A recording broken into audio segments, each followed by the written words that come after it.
Hello, everyone. Oz Konar here with Business Lending Blueprints. I just wanted to ask Kenton to come by. So I've known this guy for a few years now. So let me just give you the backstory a little bit back. And he just reminded me it's in 2018, but I was telling him it was 2019. But we released the first version of the Blueprint back in 2018, and I did a live event in New York City. We had about a dozen people or so. Kenton was one of them. He joined. And it was at the end of day two that I found out that it was his like third month in the blueprint. It was killing it. And we're going to put like a short reminder of what that clip was like.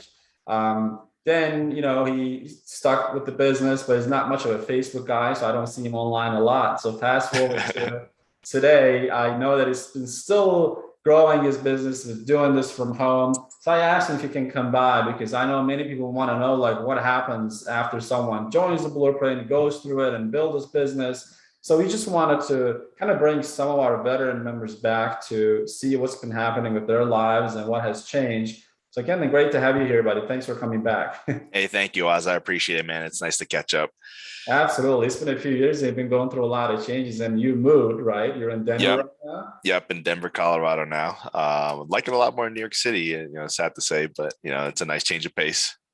Definitely, especially with the taxes and everything. So definitely. Yeah, that helps a lot, man. And you're expecting your first child. Congratulations. Yep, correct. Thank you, man. I appreciate it. That's a big deal. Yeah, we're going through a lot of changes too. I have two kids, and we just moved to this new house in New Jersey. So if this is the videos echoing, guys, just excuse that. This is like an empty office right now.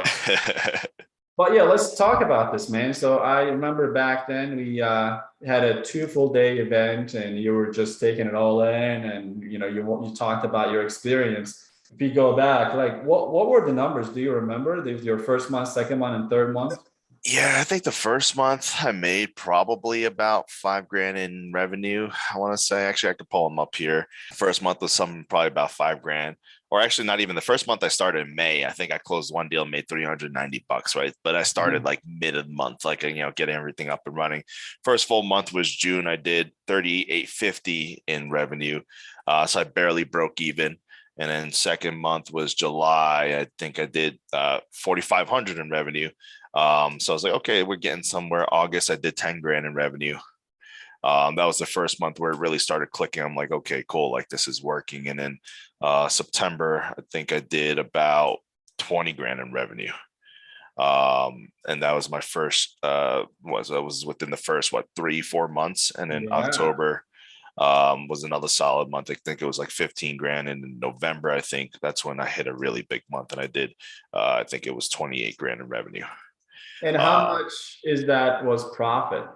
so it was the only overhead we had really was the ad spend. I think we were spending Yeah. about 4 grand at the Uh-huh. time in ad cost. So So the rest your was profit profit. was like six times, pretty much 5 to 6 times right there at that point. Oh yeah, within that, by the end of the year, I think commissions wise, from the beginning, we did 91 grand in commissions. Wow. So for the first 6 months of business, I guess you would call it, maybe spent 24 grand in ad spend. Yeah. So did about, let's just call it 60 something for half a year's work for a brand new business in profit. For a brand new business, no Yeah, background brand new business, in the no industry. background. Yeah, I had no industry background. Took the course. I went to the mastermind, learned everything through there. Just through actually doing, applying what I learned through the course. And you learn as you go, and you ask questions in the group if you have questions, and people help out. And yeah, that was the first year of business. Turned out, and that's when I realized, okay, I might as well stick with this. Yeah, this is Yeah, it's been it's going all good. years, dude. You're still here and you're Oh growing yeah, the company. And yeah, before we started this, I was talking to Kenton about his lifestyle. So, I guess he's living the definition of a lifestyle business, right? yeah. Um, can you kind of walk me through your day at this point? Oh, let's talk about like where your company is today. So, what revenue range are you currently at on a monthly basis? Yep. So this year, I think we've broken records every month this year. Probably averaging anywhere from 30 to 40 grand a month, Okay. pretty consistently this year so far. And while keeping the same profit margins, like 5 to 6x. Oh yes, yeah, 100%. Yeah. And how many employees do you have? So it's just me myself right now, Okay. just strictly myself. Yeah, it's just a matter of how you want to design it, right? So at this point, this works for your lifestyle. You can just stop whenever you want to, depending on how much you want to make. And you're just a one person company clearing 20 into 30, 35K in profit every single month. That's not nothing. That's better than 99% of the businesses out there. But yeah, as we're talking, like I've seen different people in the blueprint, for example, those who scaled it to multiple seven figures, but then the structure of the business, it must change, right? If you want to stay at home and have no employees or have like one employee, like you and I were talking like Daniel Diaz, right? So the dude does like 40, 50K per month with one like part-time employee. It's mostly profit, not a lot of ad cost. And yours is the same way. You're running ads, but you're making 6 times what you're spending on the ads. The ROI is amazing. But if you wanted to take it to the other side, which we have people doing it, that usually requires an office with employees, and it requires you to be the boss, like show up there and motivate. So it's a different type of personality, not good or bad. It's just, do you want to be that guy or girl? If you don't, then this is like the most optimal business. But if you do, then you can also do that. And we have, Brent, Roberto, and a bunch of other people who basically do that, right? So they have 20, 30 employees, and they also ended up becoming a lender. They syndicate and all of that. So yeah, in that regard, I mean, that's a massive testament to your commitment to stay in one industry, right? So many Yeah. people's problem they have is just jumping from one thing to another. So I'm sure you had the temptation. So how did you stop that temptation from doing other things? I mean, that's one thing I learned, the harder you work at something, the luckier you get. Right. And if you keep jumping from thing to thing, there's not enough momentum that gets something going where you're in the place where now you're really snowballing. Now you're really seeing the positive outcome of all that effort you put in. Absolutely. And I think you made a reference to that through our conversation. So if you basically set up a simple system like you have, right? You're running ads and you're talking to people, you're sending files to lender. How complex this business is for someone who just follows a system and just does it every day? It's not complex, man. After a while, if anything, I would say it gets mundane, because it's the same thing over and over and over and over. In terms of sending to the lenders, the lenders boxes, it gets repetitive. It's not something that requires, you just start to create a new process or anything. It's the same process over and over. And after a while, the pitches of how to sell the clients and the money, the questions you get asked, the objections, all those become the same over time as well. There are only so many things they can ask, right? I like how you said it's mundane, because the best way to make money is to create a system where it's boring. It's very repetitive.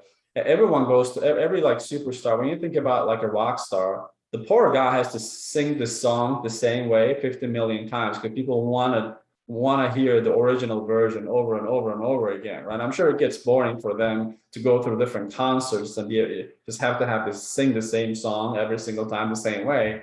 That's the same thing in business. That's where the predictability of income comes through, right? So you don't want to have those crazy ups and downs. Well, that means you're in a difficult business to run because you don't really know what's going to happen. Because at the end of the day, the objections, they can only be asking so many things. And if you get good at handling them, and like you said, you know what the lenders are expecting. Either you have a deal or you don't have a deal. You want a business that can get boring after a while and you're still clearing a ton of profit, Exactly. 100%. No surprises, what to expect. Okay. So as someone who's been in the blueprint like forever, you've been with us since the version 1 of this, and you met me live and we went through the mastermind and all that stuff in person. So someone, maybe they're concerned about the recession or the economies and what might be happening. What would you recommend them to do right now? Like, what would be your recommendation to people like that? I mean, there's no better time to get started than now. If there is a recession, obviously we can't control any of that, right? That's completely out of our control. One thing I could see, if there's a recession, people are going to lose jobs, but businesses are going to need money. There's always going to be people looking for money, and that might spike during times of recessions. But if you want to recession proof yourself now, you might as well add on new skill sets that make you more valuable. So if a recession were to come, you have a couple of different avenues that you can explore if you were to lose your job or lose other sources of income. Absolutely. You got to be more valuable to the marketplace, right? So that's the only way to survive any kind of recession. You got to be in a recession proof industry. and you got to be marketable. Like you got to learn the skills, because if you're making 5K right now or less, and you're concerned about what might happen to your job, well, that means that you need to add more skill sets. So you shouldn't be concerned about it. Like certain skill sets are valuable regardless of what happens to the marketplace, because recession doesn't kill the entire economy. That just means a slowdown in certain segments of the economy, and selling money is not one of them, right? Because people need money now. People will need money through a recession. People needed money 20 years ago, 30 years ago. That doesn't change. It's just, are you in a better place yourself? Are you positioning yourself to take advantage of whatever waves come through? Like, and I remember I was in this industry back in 2008 recession. People thought it was the end of the universe pretty much, but I was making a lot of money selling business loans and things like that, because it didn't change the need. And if anything, again, we're not looking to have a recession. If anything, it made the opportunity better for a lot of the people, because they couldn't get it from their banks, right? Yeah, that was probably the golden ages of yeah, this industry. absolutely. Like anyone you talk to, well, right now, what's better right now is there's more awareness in the marketplace about the alternative lending industry. Back then, no one knew what it is that I was talking about. They didn't believe it was the real thing, and we didn't have the diversity of the different lending options that we have right now. Like you and I were talking about, like our members are getting people the tax credit, like the employee retention tax credit, and also helping them getting the funding and all that stuff. So it's like getting triple the amount of commissions from one customer while solving massive problems for them. So it has changed quite a bit. But yeah, like you said, it is the best time to recession-proof yourself and start a business, because well, we know kind of what happened through the pandemic to those who had jobs, who thought they had secure jobs, and a lot of them have disappeared. So being someone as a veteran in the business lending blueprint universe, what would you say about the program itself? It's good. It's a solid program. All you need to learn to be successful in this industry is in there. If you take it, you apply it, and you ask the right questions, and you absorb the answers that are given to you, you'll be successful. If you apply what you learn from the answers to those questions from people that have been in this industry for a while, I don't see how you can't be successful in space. Appreciate it. Thank you.